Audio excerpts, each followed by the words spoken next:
Hollywood, California, Monday, March 1st.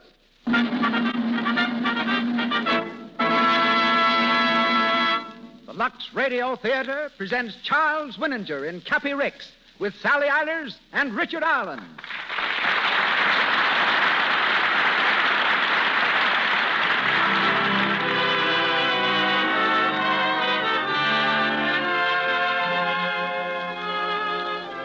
Lux presents Hollywood.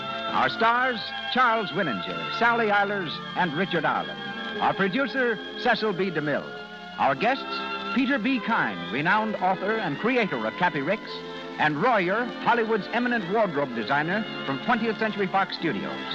Our conductor, Mr. Louis Silvers. This program comes to you with the good wishes of the makers of Lux Flakes, who welcome you all to another hour in the film capital of the world.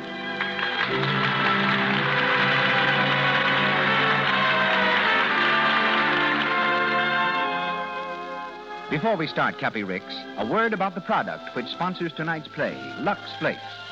Since I've been the announcer on the Lux program, I've been very much impressed with the real enthusiasm women have for Lux Flakes. They rely on it in so many ways, and they tell me it never lets them down. To show what I mean, here's a letter a New England girl sat down and wrote to the makers of Lux Flakes.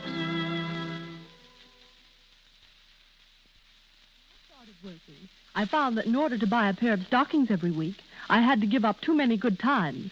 I decided to try Lux Flakes and see if it made any difference. I found that with Lux, I only needed to buy a pair a month.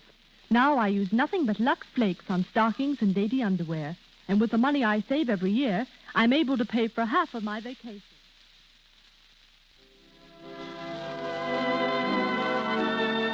And now, our producer. Ladies and gentlemen, Mr. Cecil B. DeMille.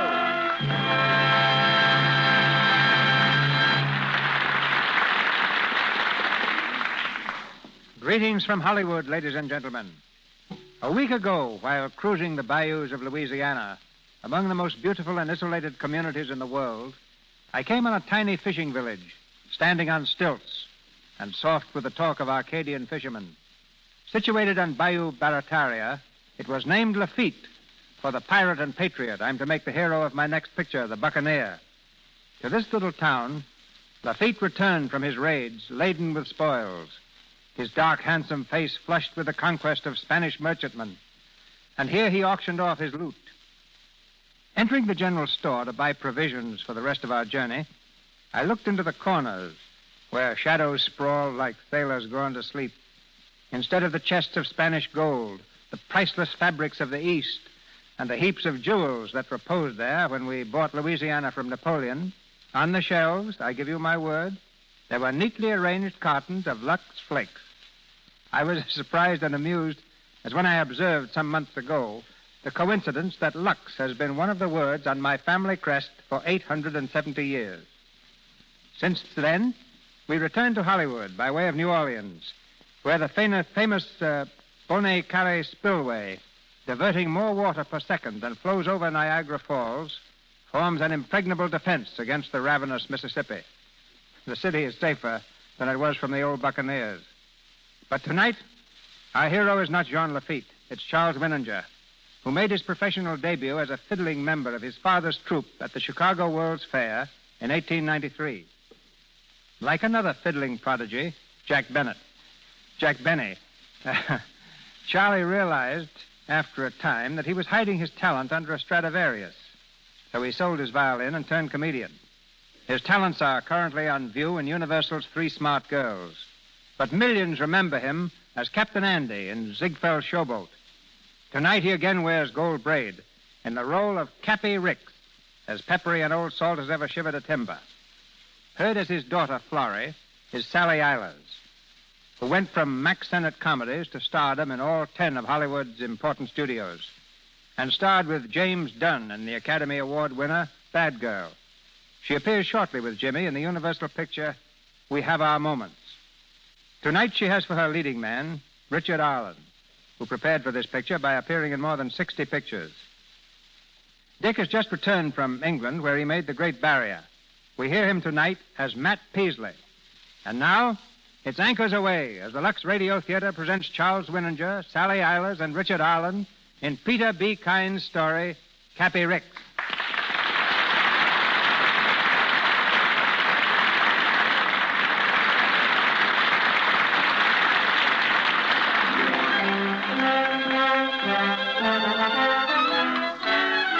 The San Francisco waterfront, where row after row of shipping offices face the busy wharves. On the steps of the Blue Star Line, Cappy Ricks, the president, faces a huge crowd of sailors and ship owners. In typical waterfront fashion, they're congratulating the old-timer on his 60th birthday. Happy birthday! Boys, thanks. Thank you. How about a speech, Captain? All right. You asked for it, you're going to get it. Boys, we had some fine times together. Oh, yeah, we worked and fought and won and been licked. We've made money, lost, and made it again. We've matched our wits against each other, not so much for the dollars as for the fun of the game. And now, as I look down on you from the peak of 60 years, I'm going to ask my first favor of you. What is it, Cappy? Go down to the dock, all of you, and jump in the bay. He's a jolly good fellow. He's a jolly good fellow. So long, He's a jolly good fellow. So long. Good morning, Mr. Ricks. Congratulations. Thanks, Skinner, I didn't thanks. think you'd be coming to the office this morning. I didn't think I'd get here myself when that crowd got a hold of me. Morning, Miss Brown. Good morning, sir. The boys were a little excited, sir. Excited. They've lost their senses. I don't see why a man can't reach the age of 60 without a bunch of hoodlums making a monkey out of him. Yes, sir, it is a shame, sir. What's that? Oh, why, nothing, Mr. Ricks. I just said that I thought it was a shame. Yeah, you did think they did make a monkey out of me. Oh, no, sir, not at all. There's no man can make a monkey out of Cappy Ricks, Skinner, nor a crowd of men. Remember that. Yes, sir. And don't keep yesing me all the Oh, time. yes, sir. Has there been any word from that hoodoo ship of ours? Oh, the retriever. No, not a thing, sir. She can't possibly make port inside of a week or 10 days. I know that, you darn fool. I didn't say anything about her making port, but some steamer might have picked her up and reported. I haven't heard a thing, sir. You can bet I equipped that barkentine with radio the minute she hits port. Oh, you have an appointment with your lawyers, Gordon and Gordon, this morning to talk over your rights concerning the boat, sir. What time? Half an hour in their office. I'll be there. Anything else? Oh, yes, sir. Your daughter is here. What? Where? In your office, sir. Well, why didn't you tell me, you knock-kneed landlubber? I'm sorry, sir. I'll be in the office. Now, listen, I don't want to be disturbed. No, sir. I'll see to that, sir. Hello, Flory. Hello, Dad. How are you, darling? What are you doing down here at this hour? Your Aunt Lucy said you skipped out of the house before breakfast. I want to speak to you alone, Dad. Huh? What about? Well, first, to congratulate you. I owe you 60 kisses, you know. One for each year. That's so. I'll collect them on the installment plan. One at a time. All right. Here's the first. That is a good one. Must be something behind it. Dad, Come on, out with it. How much do you want this time? not a penny. No? No. It's something more than money, Dad.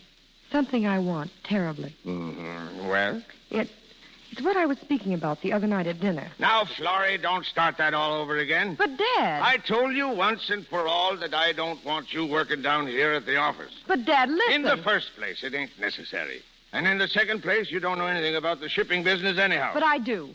I've been around the docks with you ever since I was old enough to walk. And I've listened to you talk every night at dinner for the last 15 years. I know as much as anyone knows, and I want to come in with you. Work with you. Now, Flory, listen to me. I don't know why I should be talked seriously about this. It's silly. But I want to tell you something. The shipping business is no business for a girl. It's a man's game, a fighting game. It's give and take every minute of the day. And if I went and took you in as a partner, my competitors would laugh me off the waterfront. I don't have to be a partner. No, nor anything else around here. I won't have it. Is that your final answer, Dad? Absolute. Oh, Flory, now, don't act so hurt. I'll do anything in the world for you except this. I can't do this. It's all right. But I haven't given up yet. Now, Flory, You always said I was stubborn. you certainly are. And that I'd take after you. Yes. You're too much like me for your own good. Oh, Mr. Ricks. Yes, what is it? Your appointment with Mr. Gordon, sir. It's almost time. All right. Don't rush me. Oh, no, sir. I didn't mean to rush. Now, get me a cab. Oh, yes, sir. And be quick about it. We've got to get out of here. Oh, yes, sir.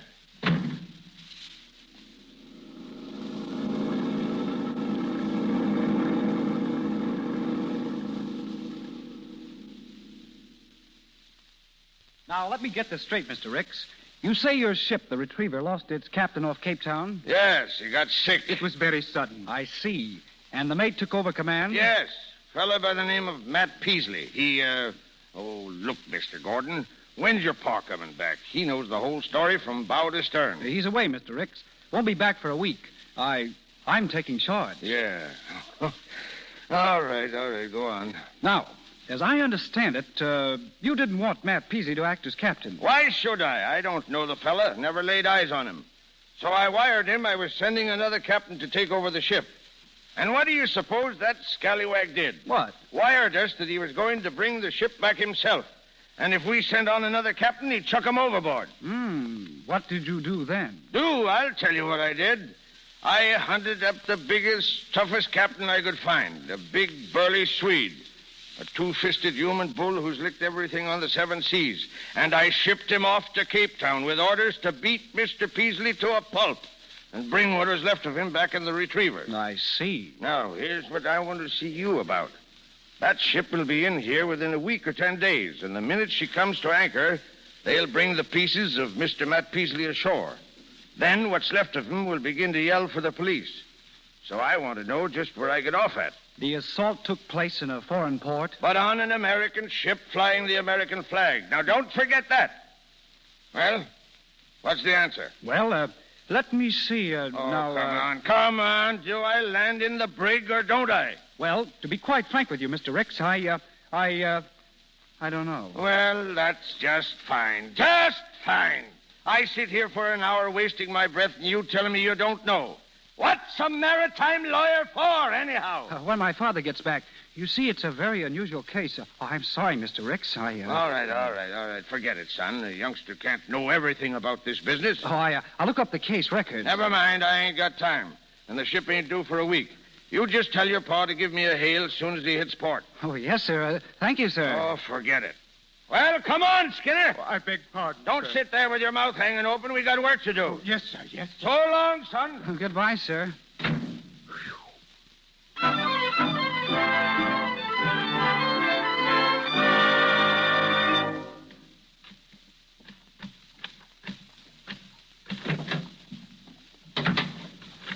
Hello, Jimmy. Oh, hello, Miss Ricks. Did my father get back yet? No, ma'am. I guess he's still over at Gordon and Gordon. Is Miss Brown in? Nope. Out to lunch.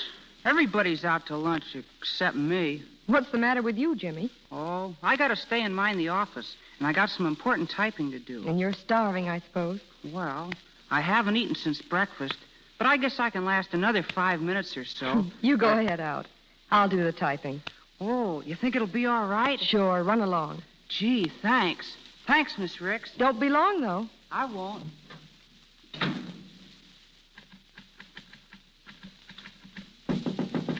Come in. Well, how do you do? Hello. Mr. Ricks in? What's the name, please? Matt Peasley, captain of the Retriever. The Retriever? The Retriever isn't in yet. Oh, yes, it is. Anchored off of Meg's Wharf not 20 minutes ago. Who's in command? Me? But Captain Peterson. Oh, you mean that big, sweet old Rick sent out to Cape Town to take charge? Yes. I brought him ashore and sent him up to the Marine Hospital. What? You mean to say that you licked him? Well, if I hadn't, he'd have licked me. He ought to take a peep at him. Oh, for heaven. I'm afraid I don't understand. Oh, excuse me, but I can't help it. It's too funny. Do you know that fight has been the talk of this office for the past 3 weeks? Yeah? Everybody took it for granted that Captain Peterson would win. Been on Rick's mind, huh? Night and day. He's talked of it, boasted of it, gloated over it. You see, you're the only man in his employ who ever defied him. Well, he probably needs someone to tell him off once in a while. He's just an old windbag anyhow. What? Oh, I guess I shouldn't have said that, huh? You've got to be loyal to him, working in his office and all. Working? You're his secretary, aren't you? Well, not exactly. Been with him long? Long? Oh, yes. Ever since I was a little girl. He's been like a father to me. He's not so bad when you know him. Bark worse than the bite, huh? That's it. Tell me something. How on earth did you get the Retriever back so fast? You weren't due for a week. Oh, just luck, I guess. Oh, luck wouldn't speed you up 7 days. Well, I've been at it ever since I was 14. Was the Retriever your first command? Yeah, that's why I jumped at the chance. I couldn't let that big ape Peterson take it over. Oh. But you know, Mr. Ricks is pretty powerful. He could keep you from getting another boat. Well, I expect him to do that. What are you going to do? Me? I'm going to give up the sea. I'm going to go into the shipping business for myself. You are? That'll take money. Well, I found out that if you can show people a sure bet, it's a cinch to find the money. Oh, you have something sure. Dead sure. You see, I know where I can pick up a couple of ships right now. And for $10,000, I could swing the whole deal. Buy up the options, turn around and sell the boats, and net a profit of 100%. That'd be enough to give me a start. You could do that for $10,000? Sure. You could? Yeah, I got half of it now. All I need is another 5. Captain Peasley, if I get $5,000, would you take me in with you? You? As a partner. Are you kidding? No, I'm not. Where would a secretary get $5,000? Oh, well, you see, I have a brother who has plenty of money. He'll let me have some to invest in a sure thing like this. You're a funny kid. What's your name? Brown. Ellen Brown. You don't seem quite sure of it. Of course I am. Well, I'll tell you, Miss Brown, you better think it over before... Oh, I don't have to think it over. I know right now. All right, meet me tomorrow and we'll draw up the papers. Where? Jasper's Wharf, 10 o'clock. I'll be there, but I'm... I say it ain't the retriever. It's Mr. Ricks. He's coming in. He mustn't see us together. Here, what's the matter? I'll get out the back way. Don't forget, 10 o'clock. Right. No. I tell you, it's impossible. But he said he was sure it was the retriever, sir. Wait a minute. Well, young fella, who are you? I'm a Blue Star officer, sir. I can see that by your cap, you idiot. Just come from the docks? Yes, sir. You know my barkentine retriever when you see her? Yes, sir. The retriever's anchored off of Meg's Wharf. There, sir. Are you sure, young fella? Absolutely. Well, I guess it must be true, Skinner. That squarehead captain was made good. List him for a better ship. Yes, sir. Now, mate, what do you want? I've come to report, sir. From what ship? The retriever. Why doesn't Captain Peterson report himself? He was taken to the Marine Hospital as soon as we docked. He got sort of smashed up in Cape Town. Who smashed him? I did, sir. Then you're... Yes, sir, I'm Matt Peasley. Why, you freshwater gumdrop? What do you mean by standing there and lying to me? Don't you call me a liar. This is my office. I'll call you Take what I back like. what you said or I'll heave you out that window. What? Why, you pea-green deck swabber. Mr. Ricks, Captain Peasley, Stand please. back. If he was a couple of years older, I'd wring his neck for him. By older, you mean it. I mean what I say. I don't fight with kids. Now, mate, you listen to me.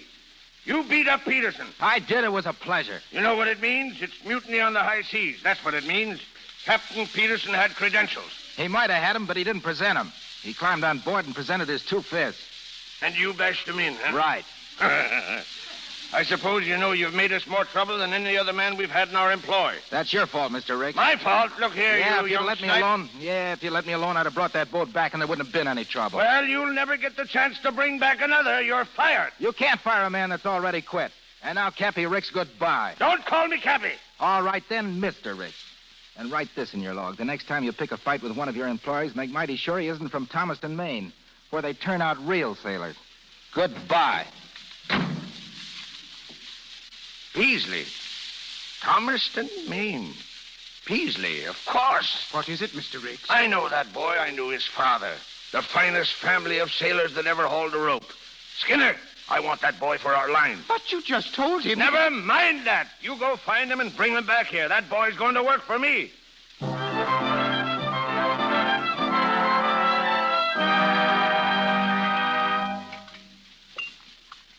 So I told Skinner to go and get him.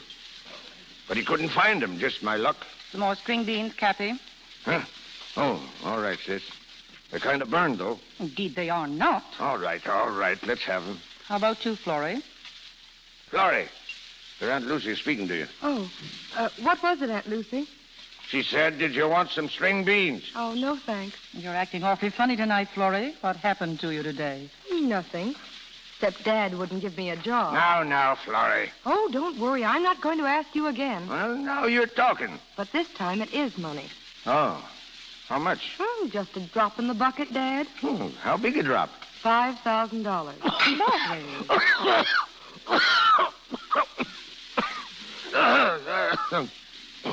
That ain't a drop, it's a splash. What do you want it for? Charity again? Well, in a way. What do you mean, in a way? Is it charity or ain't it?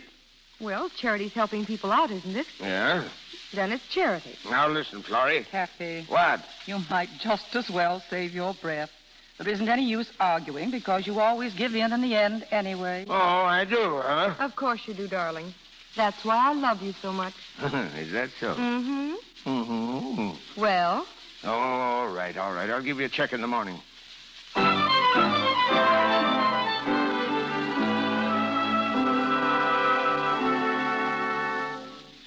Oh, come right in, Captain Peasley. Well.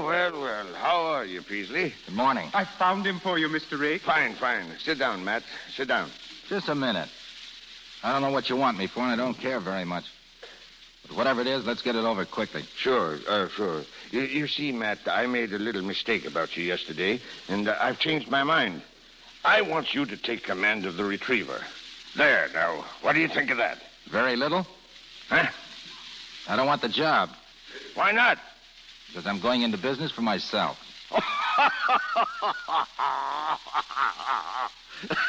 Did you hear that, Skinner? He's going into business for himself. Whose peanut stand are you going to buy out? I'm going into the shipping business, Mr. Ricks. What? It takes you down a little, doesn't it? I got a partner with money. We drew up the agreement this morning. From now on, Mr. Ricks, you've got a competitor. Why? A real one. Huh? We'll make you square, Mr. Ricks. You'll wish you'd never heard of me. Skinner, show this man out. No, don't show him out. Throw him out. Mr. Ricks. I can go myself. You bet you can go. You're fired. Do you hear? You fired me yesterday. Well, you're fired again today. Now get out of here and start your business. And when I've skinned you clean down to your hide, come back and see me. If I'm in a good humor, I might lend you a barrel.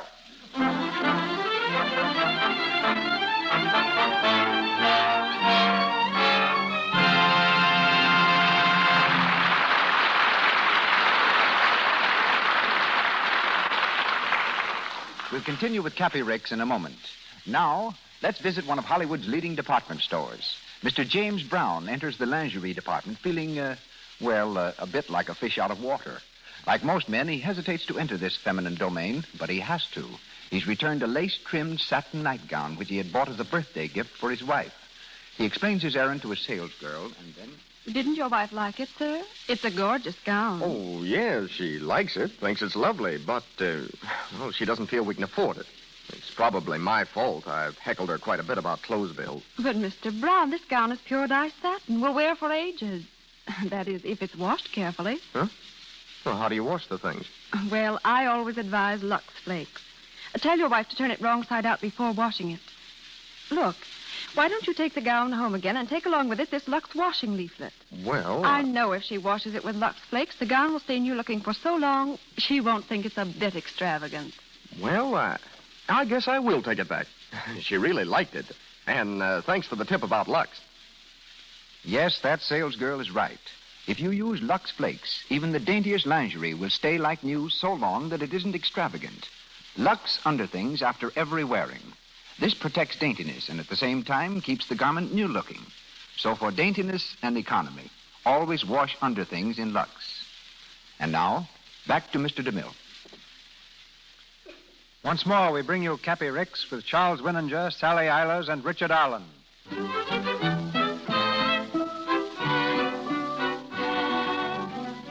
6 weeks have passed since Matt Peasley and Flory Ricks entered into their secret partnership. Cappy doesn't know, of course, that his daughter is his competitor, and Matt still thinks her name is Ellen Brown. We're in the sparsely furnished office of the Red Diamond Line, where Flory is now working. We find her at her desk as the phone rings.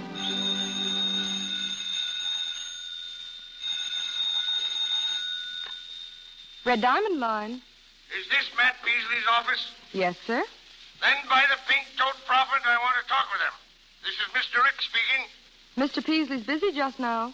So am I, and I haven't any time to waste arguing with a female windjammer. Are you wasting it? What's that? If you're trying to get fresh with me, young lady, you'd better think twice. I'm not taking any fancy talk from anyone, man or woman. Who's that on the phone, Ellen? Wait a minute, Matt. Hello? May I take a message, Mr. Ricks? What? I said, may I take a message? Hey, what? You know, there's something familiar about your voice, young lady. Well, what's your name? Oh, I'm sorry, sir, but I'm not allowed to discuss personal matters during business hours. What? Well, listen, young lady. You know who I am? Oh, yes, sir. Very well. Then from now on, we'll get somewhere. Throw all that regular office lingo into the discard and give me Matt Peasley. I'm sorry. He's too busy to talk now. Oh, he is he? Well, tell him for me that he's an ungrateful sea dog. And if he thinks he can lick me, he's as crazy as a coot. Goodbye. Was that Ricks? Yes. You're getting under his skin. Oh, Matt, isn't it simply gorgeous? Things are beginning to break. Say, they've broken already. You remember what you told me about that Mason and Barber's contract expiring with Ricks? Yes? Well, we landed that contract. No. Yeah, it's all signed, sealed, and delivered and in my pocket. We'll make $5,000. He told That me... wipes out what you borrowed.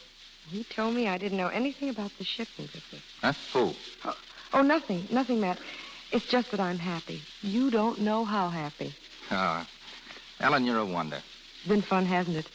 Wondering if anything was going to happen. Almost going overboard, and now everything working out just the way we wanted it. Oh, it's been the grandest 6 weeks I've ever known. You know what I'm going to do? I'm going to have a sign put up outside, Peasley and Brown, Red Diamond Line. Oh, no. No, Matt. Why, what's the matter? Well, you mustn't say anything about me. You promised you wouldn't. But you're my partner. I don't see why. Please, Matt. You mustn't. All right. Hey, but what about that other partnership I suggested? Does that have to be silent, too? Other partnership? You know, the one that has a ring to go with it. Oh, that one. I'm serious, Ellen. So am I. We'll have to wait, Matt. Oh, I'm crazy about you. I guess I've told you that 100 times. I never get tired of hearing it. Then why do we have to wait? Because, oh, Matt, you're just getting started. You've got a long way to get yet, and I want to see you get there. I want to see you become the biggest man on this street, and you will, too. Yeah, but what's that got to do with us getting married? Well, I don't know, Matt, except I'd rather not. For a while, anyhow. Well, I guess I'll just have to wait. Don't make it too long, though, will you? It'll be just as long for me, Matt. Oh, Ellen. Matt. Oh, Matt, stop. Not here. What would a client think if he walked in here and found you kissing your secretary? I don't know. But I'll bet a schooner against the door that he'd try to hire you away.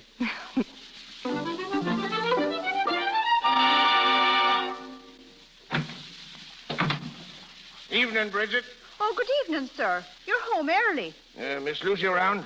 Yes, sir. She's out on the back porch. Watching the ships again, huh? All right, I'll run out and give her a hail. Where away, messmate?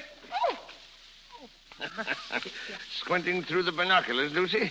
Plain startled me, Cappy. I can't be startled when you're on duty, Lucy. You're mistress of my home port, aren't you? There are times when I wonder. Was the ship you were looking at coming in or going out? Coming in. Was she wearing the blue star? No, a pennant I never saw before. A yellow field with a red diamond. Oh, blast the red diamond. Why, Alden P. Ricks. Excuse me, sister, but that's just the way I feel. Red diamond. That's all I've been hearing for the last 10 weeks. And now I come home and I get it here. It's getting on my nerves. Well, what is the red diamond? A new line? It's a fluke. One of those mushroom companies that spring up one night and disappear the next. I'd give $10,000 to find out who's behind her and call it an investment, a good one. You don't mean that they're taking business away from the Blue Star? Lucy, they're walking all over us. Oh, no. Got us covered with blood, that's all. Do you know what they've done to us? Bought 2 ships out from under our nose. Alden. Oh, that isn't all. They sold them for a third more than they paid for them. Well, that sounds like good business. Good business, just darn fool luck. Wouldn't happen again in 50 years. And what did they do 2 days ago? You'd better come into the house, Alden. Took 2 of my best captains away from me. Men who have been interested in the Blue Star for years and owned an interest in their ships. They walked out and left me. I never heard of such a thing. Left the Blue Star, a $5 million corporation, to go with a fly-by-night shoestring mushroom company that's liable to hit the ceiling any minute. Alden, why don't you give up the fight and retire? Retire? Retire? Plenty of time for a man to retire when he's old. I'm only 60. Quit and let that boy whip me? By the horn-toad, I will not. No, sir. Why, Lucy, I'm tickled to death over this fight. By the time I've demolished, pulverized, and obliterated this Red Diamond outfit, I'll be 10 years younger.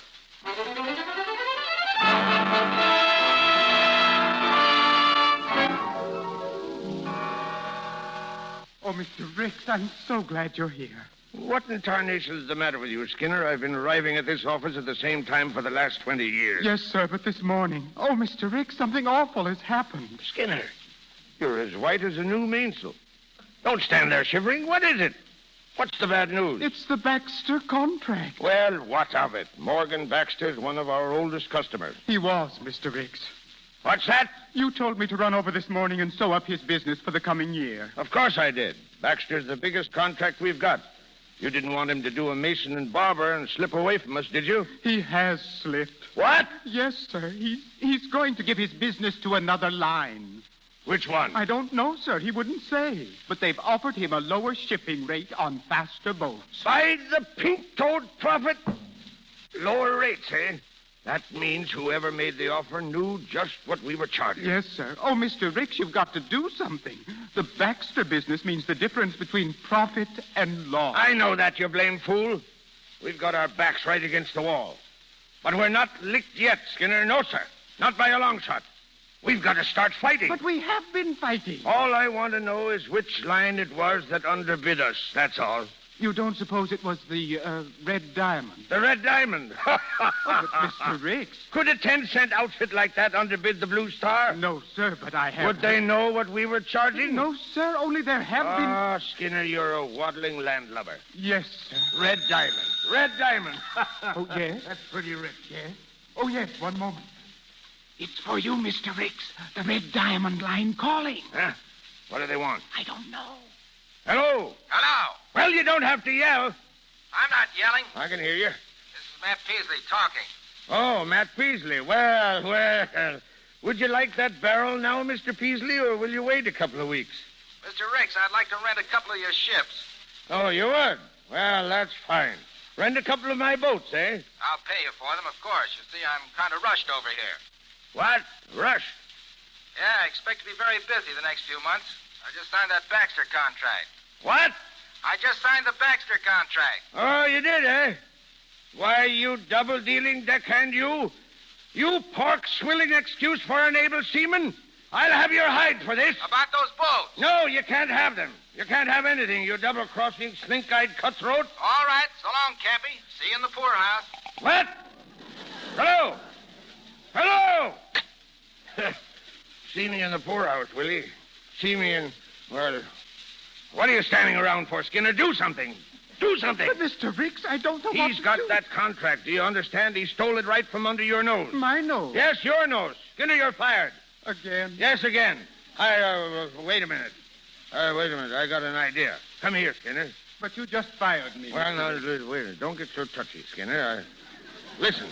Did you say that Baxter said that the Red Diamond said they'd get faster boats? Is that what you said? I'm afraid I don't understand. Did the Red Diamond agree to use faster ships than the Blue Star? Yes, sir. Then we've got him. Got who?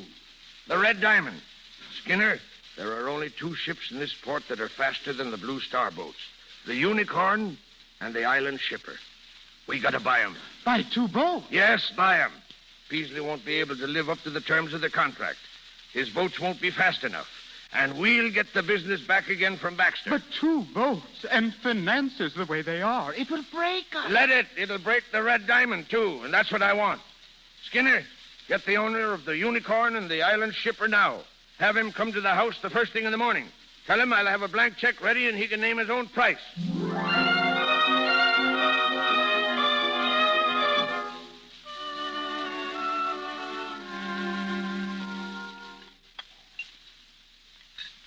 Alden Ricks, what's the matter with you? Huh? You haven't even touched your breakfast. Oh, I'm not very hungry this morning, Lucy. Anything wrong? Wrong? No, not a thing. It's as right as rain. Oh, Mr. Ricks, Yeah? there's a man here to see you. Oh, that's what I've been waiting for. Where is he, Bridget? Out in the living room. I told him you were having your breakfast. Excuse me, Lucy. You'll be back in a minute. Well, I never. What's the matter with him anyhow? Well. Good morning, Mr. Hiya, Mr. Ricks. What are you doing here? I'm ready to talk business, Mr. Ricks. Well, I'm not. I talked all the business I wanted with you on the phone. And if you'll excuse me, I'm expecting somebody important. The owner of the Unicorn and Island Shipper? Huh? How did you know that? Oh, a little bird told me. He did, eh? Well, go back and ask him what you can do about it. I did, and you know what he said? He said, Matt, he always calls me Matt. Now, listen here. I'm a busy man. He said, Matt, you go out and get options on those two boats that Cappy Ricks wants. Huh? And that's just what I did. So if you want to buy them, Mr. Ricks, you'll have to buy them from me. And I'm not selling. Oh. You got the boats, eh? Yes, sir. And you'll be able to live up to that contract now. That's why I got them. Yeah, well, you're smart, Peasley. You're real smart. I know when I'm beaten. Well, that sort of winds up the conclave, don't it? I guess so. Yeah, you've done it all right. Mr. Ricks, You've licked me. Stripped off all my rigging. Well, I've ripped the rigging off of other fellas in my day. Yep. Good sailing. I'm finished, Peasley. Finished? You've done a complete job. About the only thing left for me to do is to write my own business obituary. You mean you're broke? Yeah. Clean. Dad. Hey, yes, honey. Ellen, what are you doing here? Ellen? Who's Ellen? I heard what you said, Matt. I couldn't help hearing it as I came downstairs. Why were you upstairs? Huh? Well, I'd like to know who's a better right to be up there. She's been in the habit of going up and down the stairs in this house ever since she was born. You didn't expect to take that away from the Ricks family, did you? The Ricks family? Yes, Matt. I'm Flory Ricks. Oh, I see. Well, I don't. It's all very clear now. Can't you understand? It was all right fighting Dad. It was fun as long as it was only a lesson. It gave me the chance to prove I could do something. When I heard him tell you, we mustn't ruin his business. That's Dad's life. Well, by the pink-toed prophet, will somebody be good enough to explain what's going on here in my own cabin? You didn't even tell me what your name was. I couldn't. You wouldn't have listened to me. You know you wouldn't have listened, Matt. Foley, allow me to... But I did, didn't I? Oh, I should have known better than to take a woman as a partner. Now, look here, you young swab. This is my business, not yours. Matt, please. Oh, fine. Swell. Good joke, even if it is on me. You can have your Baxter contract, Mr. Ricks. I wouldn't touch it. But the fun isn't over. We've been fooling before, but now you're going to see some real fighting. Matt! Oh, Dad. Dad. Well, it looks like I'm about the biggest fool that ever walked the deck. So that's why you wanted that $5,000, so you could go into business with that... Oh, Dad, I'm sorry. I didn't know it would turn out like this. I only wanted to show you that I did know something, and now... Oh, Daddy hates me. Say, are you worried about him or me? He hates me. Well, he hasn't exactly expressed undying affection for me either. Oh, I'll never see him again. And a good thing, too. Oh, Dad, you don't understand. I love him. What? You love that knock-kneed, bow-legged excuse for a sailor? Oh, stop it! All right. He's not knock-kneed. But Flory... Oh, Flory, do you really love him? Yes. Yes. Well, by the pink-toed, she loves him. Lucy, come here, quick. I'll show that knock-kneed. I'll show that sailor he can't... Alden, Ricks, what's come over you? Stop dancing around that way. Go order the car, Lucy. The car? Yes, the car. Get my hat and stick for me. And where in thunder are my shoes? I can't go downtown in my slippers. But, Alden, your breakfast. I'm not hungry. I'm filled up. I'll teach that young pup a lesson. Wants a fight, eh? Well, he'll get one. I'll make his blood tingle if it costs my last dollar. Lucy, where are my shoes?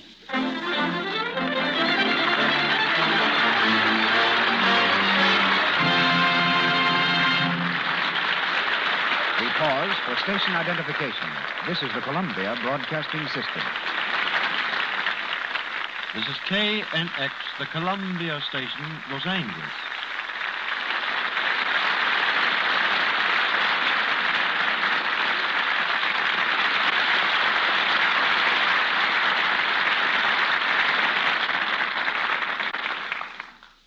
Charles Winninger, Sally Eilers, and Richard Arlen continue in Cappy Ricks shortly. 27 years ago, a young man walked out of a San Francisco hospital wondering where the money was coming from to pay his doctors and nurses' bills. Not having anything better to do, he sat down and wrote a short story based on characters he'd encountered in his last job in the lumber and shipping business. The story was purchased immediately, and since then, the pen of Peter B. Kyne has never rested. Creator of Cappy Ricks, he has written 26 novels and over 300 short stories, 70 of which have been purchased by motion pictures. Ladies and gentlemen, Mr. Peter B. Kyne.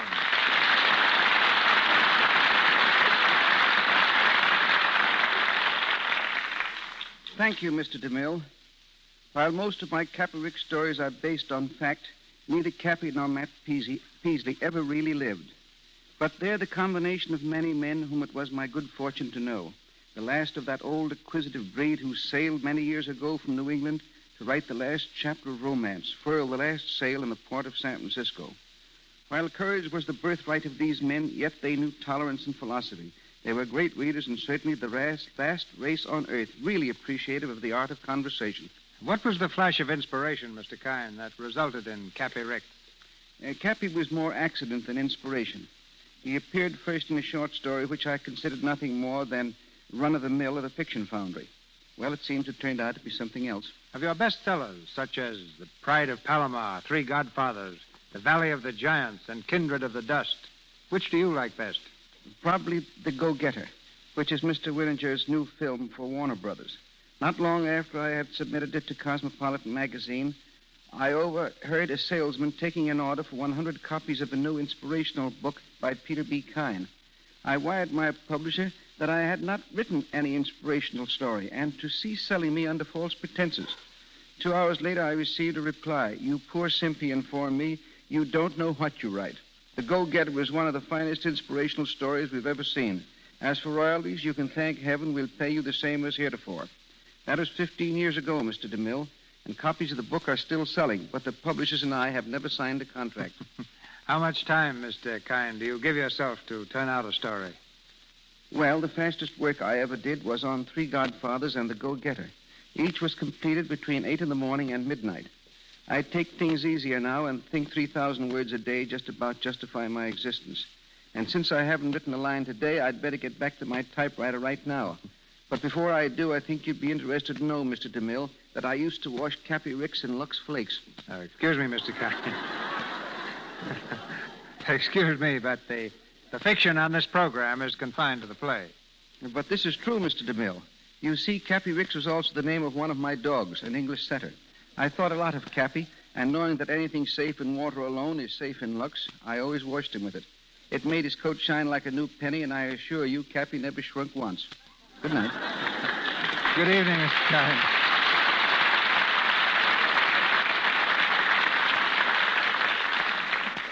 We continue with Cappy Ricks, starring Charles Winninger with Sally Eilers and Richard Arlen.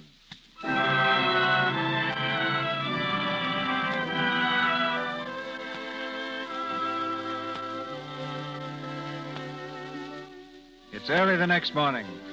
In the office of the Red Diamond Line, Matt Peasley stands by the window, staring moodily into the street. The door opens, and Flory enters quietly. Matt. Ellen. Flory now. Yes, I know. Oh, Matt, I had to come down. I couldn't stand it any longer. Oh, I've started for your house at least 10 times. Why didn't you come? Full pride, I guess. I'm sorry about yesterday. I just lost my head. Well, you had good reason to. Oh, Matt, what are we going to do? Oh, I don't know. Your father was here yesterday. He threw the Baxter contract back in my face. Said he wasn't interested in Charlie. Said he'd rather get it by fighting or not at all. Matt, I've got to stick with Dad. You understand that, don't you? Oh, of course. He's an old man. He needs me. Maybe someday it'll all work out and we can go on like before. Maybe. I'll always love you, Matt, no matter what happens. Flory, if your father got his business back again, pulled out of the rut, would it make any difference to you? I don't know what you mean. Well, if you didn't have to worry about competition and losing business, would you be free then to do as you want? I think so. Oh, but you're not thinking of... Oh, I don't know what I'm thinking of. All I know is that I've made a lot of money out of this business and had a lot of success, and it doesn't mean a thing without you, Flory. Oh, darling.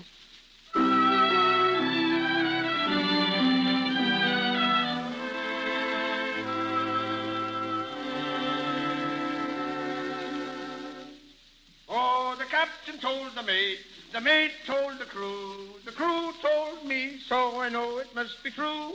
You hear some funny yarns while sailing o'er the sea. That's the little yarn you heard aboard the ship. Oh, good afternoon, Skinner.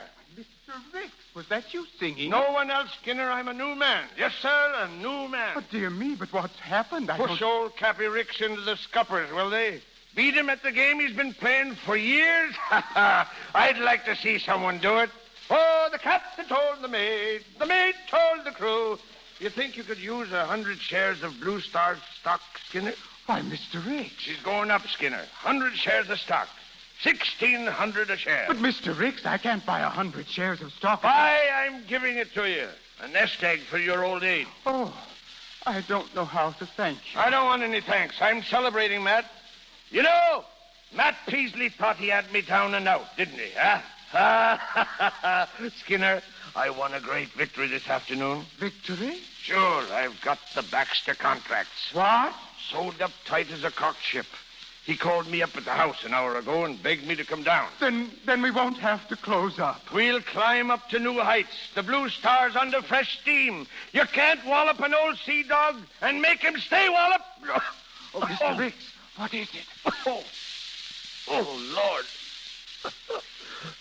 I'm out of wind. Oh, here, sit down. Sit down, Mr. Ricks. Stay put. I'm all right. I just misjudged the old boilers. Oh, there. Now I'm fit as a new craft. Well, what are you staring at? It all has the ring of a miracle, Mr. Ricks. Miracle?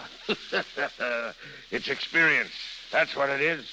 Smart businessman realizing that a tired horse is safer than a colt that has nothing but fight. What does Matt Peasley say? Him? Skinner, that's the one sore spot. It'll hurt Peasley mortal. Put him right out of business, and it'll hurt Flory, too. Yes, sir, I suppose it will. Yeah, kind of takes all the fun out of the winning, Skinner. When you know it's hurting people. Skinner, why didn't you choke me before I fired Matt Peasley? But you fire so many people, sir, and then take them back again. Well, it's hard to know what to do. That's it. Yes, sir. That's it. What? I got to get him back. Skinner, go get him and bring him here. But, Mr. Ricks... And don't come back and say you can't find him. Go on now. Hurry up. Hurry up. This is important.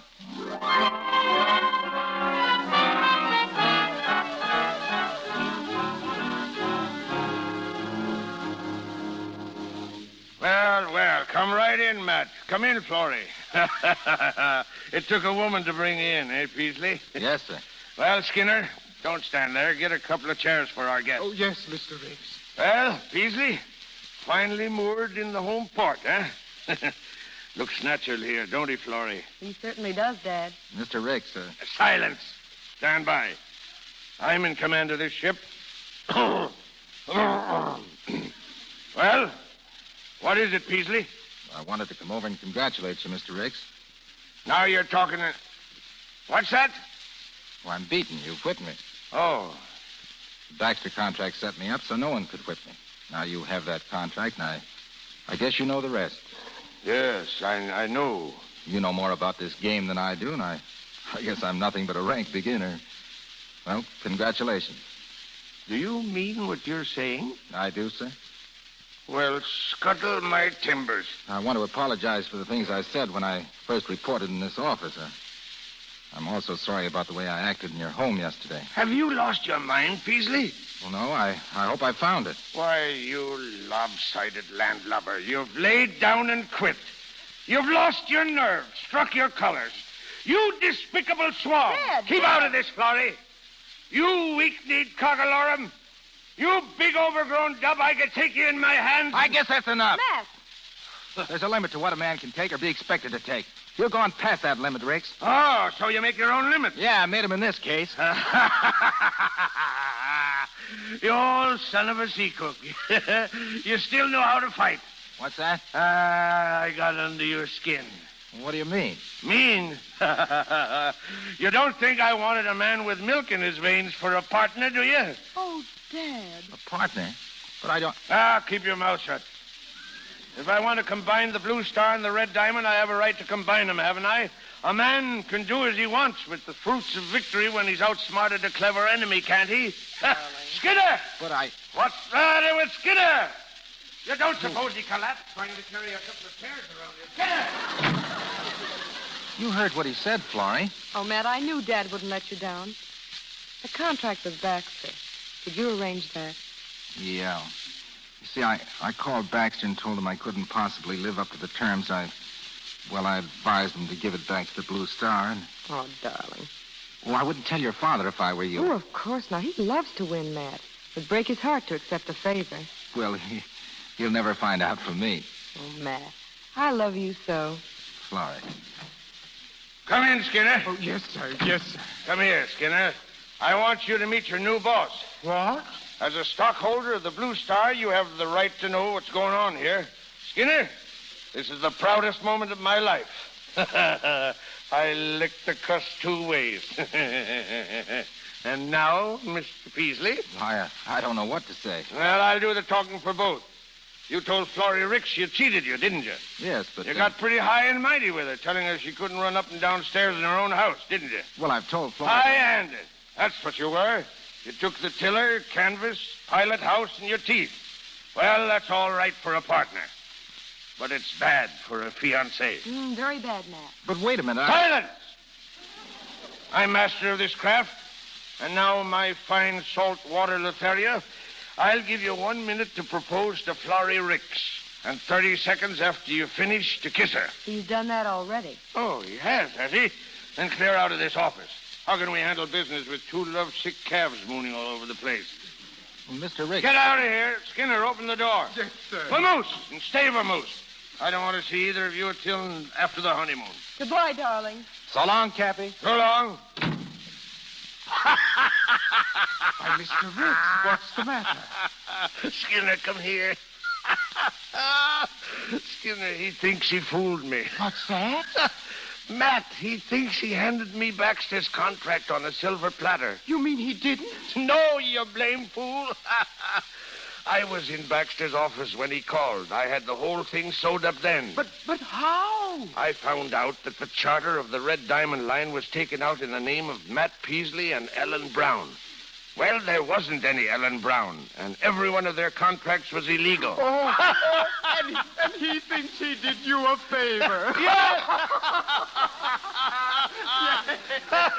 Skinner, I always told you that no man ever made a monkey out of Cappy Ricks. No, sir. No, sir, no. But that young whip came awfully close to it.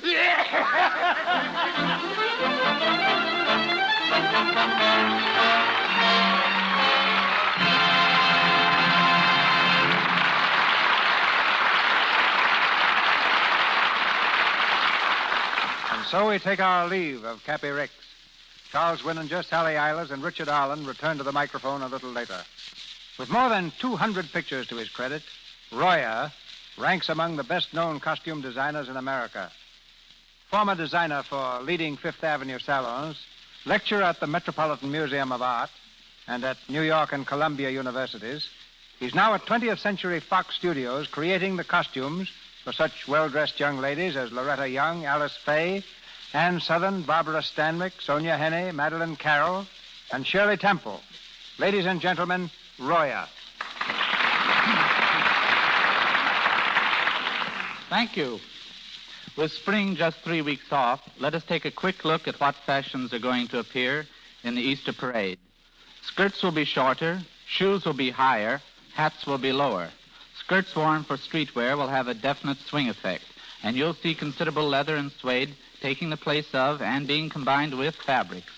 Styles follow definite cycles, and we are due for the return of many trends that originated between the gay 90s and 1914.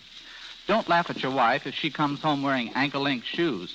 They're really most attractive, particularly if they have those old-fashioned buttons and elastic gores, such as worn by Loretta Young in Darryl Zanuck's production, Love is News. Longer, fuller veils are with us, and embroidery, brilliance, and beading are back again on formal daytime and evening gowns. The contents of the daily newspapers have a marked influence on style. What events this year will be interpreted into fashions? The Spanish War will popularize the bolero jacket and the toreador hat. Egypt, India, and Persia are giving us a decided taste for stripes and banding. The Greeks contributed classic drapes and sculptured folds for evening gowns, while Great Britain, in crowning a king, will popularize the striking coronation colors and the wearing of feathers. It won't be the first time England has officially entered fashion. Back in the 16th century, ruffles became so prodigious that their dimensions were limited by Act of Parliament. And we've just decided to curb the height of my lady's bonnet but without calling on the Marines. The full-crowned, steepled effects are being reduced to low turbans and sailors. And once again, we'll be able to see the screen when we go to the movies. Tell me, why has Hollywood been able to compete so successfully with Paris as America's fashion factory? Simply because Hollywood directs its styles for American tastes, characterizing them with simplicity, in sympathy with everybody's pocketbook. But whatever the styles may be, clothes will last longer, look nicer when cared for in Lux Flakes. When we finish a day's shooting at 20th Century Fox, all washable costumes are made ready for the following day by getting them together with Lux Flakes in the laundry. A good example is found in Ann Sothern's next picture, 50 Roads to Town. Ann does most of her acting in a nightgown. And although we've been on this picture for over 6 weeks, she's still using the same one she started with. It's not because we're trying to save money by limiting Ann to one nightgown. It's simply a fact that things seem to last twice as long when cared for in Lux. Thank you, and I'll see you in the movies. After a fashion. During the war, Hollywood, like every community, had its companies of home guards. I found myself captain of one outfit whose ranks included Jack Holt and Wallace Reed, but whose particular boast was a brass band with Jesse Lasky playing the cornet. It was an almost perfect band, but for the persistence of the trombone player, who was in such a hurry to win the war that he was always 3 bars ahead of everyone else. For 20 years, I wanted to tell that musician what I thought of his playing. And if Sally Eilers and Richard Arlen will escort him to the microphone, I'll tell him now. Corporal Winninger, front and center. Now, just a minute. I joined the Army to serve my country. But instead of giving me a rifle, you hand me a trombone. Well, they probably figured you could do more damage with a trombone, Charlie. Oh. I really think you should be forgiven, Mr. Winninger. After all, a man who's been captain as consistently as you should have been put in the Navy. Thanks, Sally. But since coming to Hollywood this time, all I play is fathers. I've just made 4 pictures, and every one of them I'm Papa. But what have you been playing, Dick? Dick's been playing golf. Oh. I think we better skip that bye, Sally. Oh, I don't know. You were in nearly every big tournament in the country. We're all proud of you, Dick. You're the most consistent player in Hollywood. Oh, I'm consistent, all right. I lost every match I entered. But I haven't given up hope yet, and I hope I'm going to Georgia next month to see if they'll let me play in the Bobby Jones tournament in Augusta. Well, now, Dick, just perform as splendidly as you do in your new picture, The Great Barrier, and the cup's as good as yours right now. Thanks a lot. Hey, Mr. DeMille, I understand you're interested in boats, and so I'm going to challenge you to a race. I'm having a schooner built over in Finland, and as soon as she's ready, let's see if I'm a better sailor than a golfer. I'm at your service, Dick. And you and I, Sally, we'll take a rowboat and show them both the thing about navigation. Huh? You bet we will, Cappy. But in the meantime, Mr. DeMille, I'll be listening for you every Monday night. And all my thanks for a very nice time. And I guess that goes for us, too. Eh, Dick? Huh? Right. Good night, all. Good night. So long, mates. Thank you, Mr. Winninger, Miss Eilers, and Mr. Arlen. Ladies and gentlemen, this is your announcer, Melville Ruick. In just a minute, Mr. DeMille brings word of next week's gala attraction. Our stars tonight were assisted by Byron K. Folger as Skinner, Janet Scott as Lucy Ricks, Kenneth Hansen as Gordon, Frank Cogman, Jr. as Jimmy, and Maureen Roden Ryan as Bridget. Mr. Winninger and Miss Eilers appeared through courtesy of Universal Studios. Mr. DeMille, Paramount, and Royer and Mr. Silvers, 20th Century Fox, where the latter was in charge of music for the new film Nancy Steele is Missing. Once again, Mr. DeMille. There's a sensational new team in motion pictures, ladies and gentlemen, which we bring to the Lux Radio Theater next Monday night. Grace Moore and Cary Grant. Our presentation, a play based on Belasco's immortal production, Madame Butterfly, with some of the music from Puccini's opera of the same name. For Miss Moore and Mr. Grant, this will be a return engagement. And coming to us this time in Madame Butterfly assures us all a brilliant evening.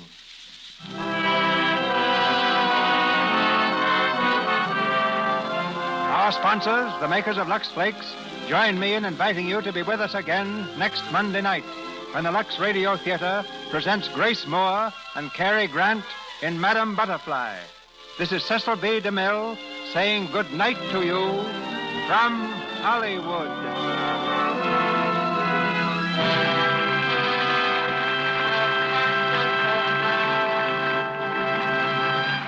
This is the Columbia Broadcasting System.